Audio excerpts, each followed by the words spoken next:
That's the wrong formula, the waitress whispered to the billionaire, just before the $100 million deal. The room fell silent for a fraction of a second that felt like forever. It was the kind of silence that hummed with disbelief, the kind that made every head turn. At the center of the glimmering glass conference table sat Victor Haldane, billionaire, industrialist, a man whose signature could shift markets and bankrupt cities. His jaw tightened, his hand froze midair above the golden pen he was about to use. The pen hovered like a guillotine waiting to fall. And beside him a waitress, a small quiet woman in a simple black uniform with a tray of untouched coffee cups, had just interrupted him. Her voice had been soft, barely more than a whisper, but it cut through the arrogance and chatter like a blade. That's the wrong formula. Every executive in the room blinked. Someone coughed. Someone else gave a low chuckle, the kind people make when they don't know whether to be angry or amused. Victor turned his head, slow and deliberate. His gaze met hers, calm, piercing, dangerous. It was the kind of look that made people apologize for breathing too loud. "Excuse me," he said, each word like a tap of cold steel.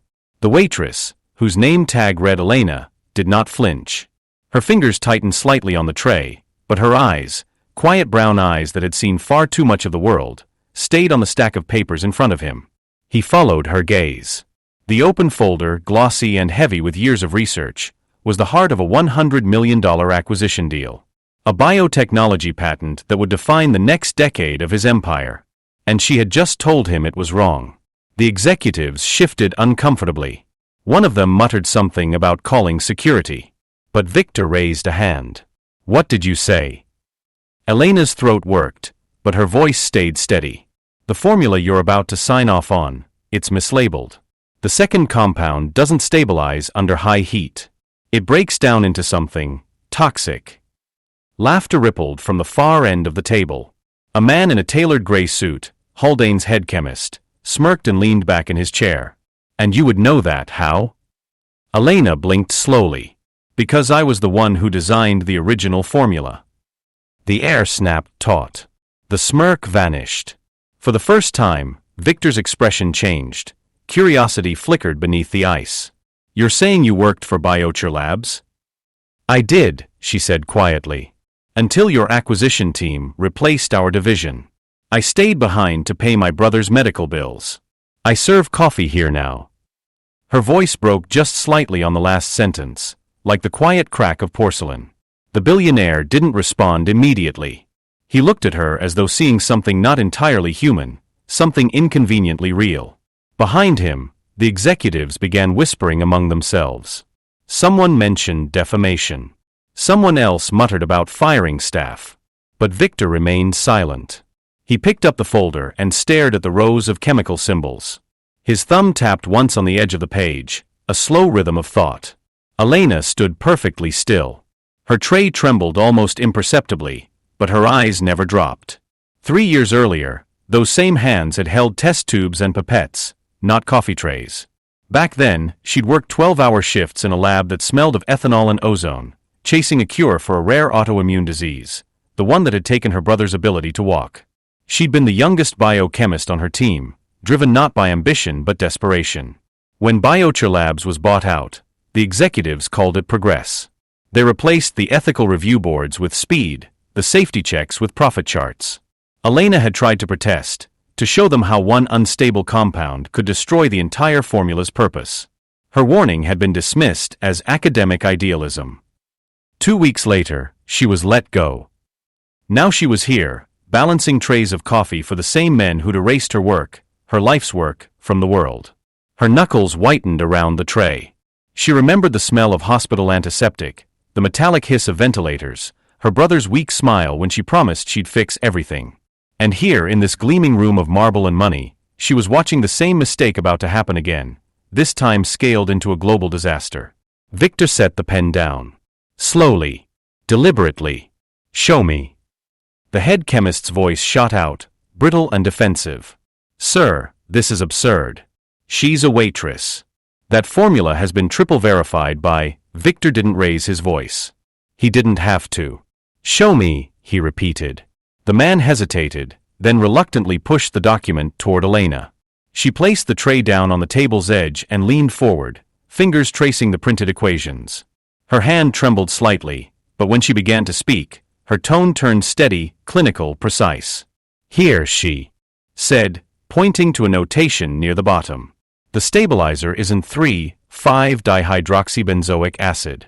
It's 2,4. The bond orientation changes under pressure. At high temperatures, it turns reactive." Victor's gaze didn't leave her. "Reactive how?" "It'll release cyanogenic compounds." The room stilled again, colder, sharper this time. The chemist scoffed, but there was fear in the sound now. "That's impossible. Run a test," Victor said. The chemist froze. "Now." "Yes. Now." Minutes later, as the sample heated in a small portable analyzer brought from the adjoining lab, the scent of burnt almonds, faint but undeniable, drifted into the air. Elena closed her eyes. Victor did not move. But the chemist's face drained of color. The billionaire turned his gaze back to Elena, his expression unreadable. Around him, the board members stared in stunned silence, the kind that no one dared to break. Victor's voice came quietly. "You just saved us from signing a death sentence." Elena didn't answer.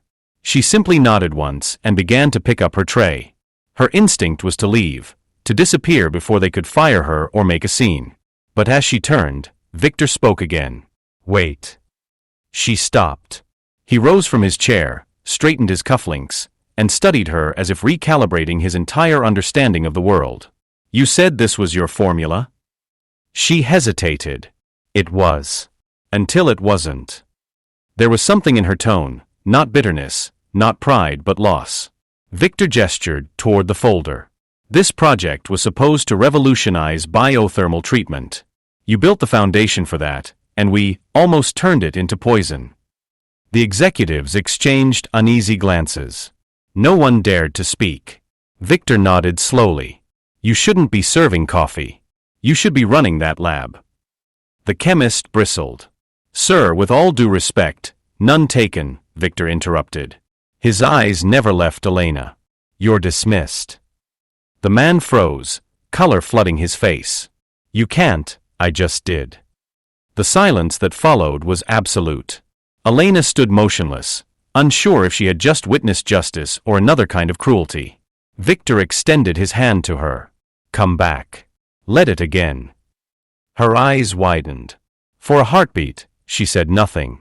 The tray trembled slightly against her side. "You don't owe me that," she said. "No," he agreed. "But I owe the world that much honesty." A murmur rippled through the room, something that felt almost like respect, though hesitant and awkward. Elena's eyes lowered briefly. "My brother, he passed away last winter. I kept working here because it felt safer than starting again." Victor's expression softened, the faintest flicker of humanity beneath the layers of command. "Then start again anyway. Not for him. For you." Her breath caught. For the first time in years, she allowed herself to imagine something other than survival. When she finally spoke, her voice was a whisper again, but this time it carried something powerful. "Then let's do it right this time." Victor nodded once, solemnly. "We will." That was how the $100 million deal unraveled and was reborn, not through profit, but conscience. The world would later call it one of the most remarkable corporate turnarounds in modern history.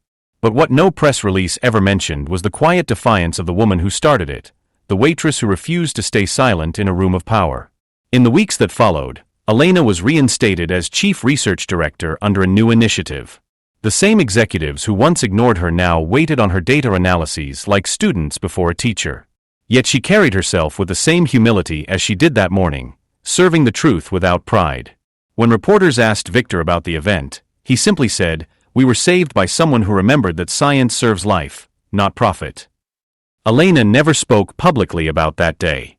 But those who knew her said she carried the memory of her brother with her into every new experiment, every recalculated formula, every retested hypothesis. Her lab became known for one silent creed, written in small letters on the wall: integrity is the most powerful stabilizer. Years later, when Biocher's new medicine, the corrected one, saved thousands of lives, her name appeared at the bottom of the patent.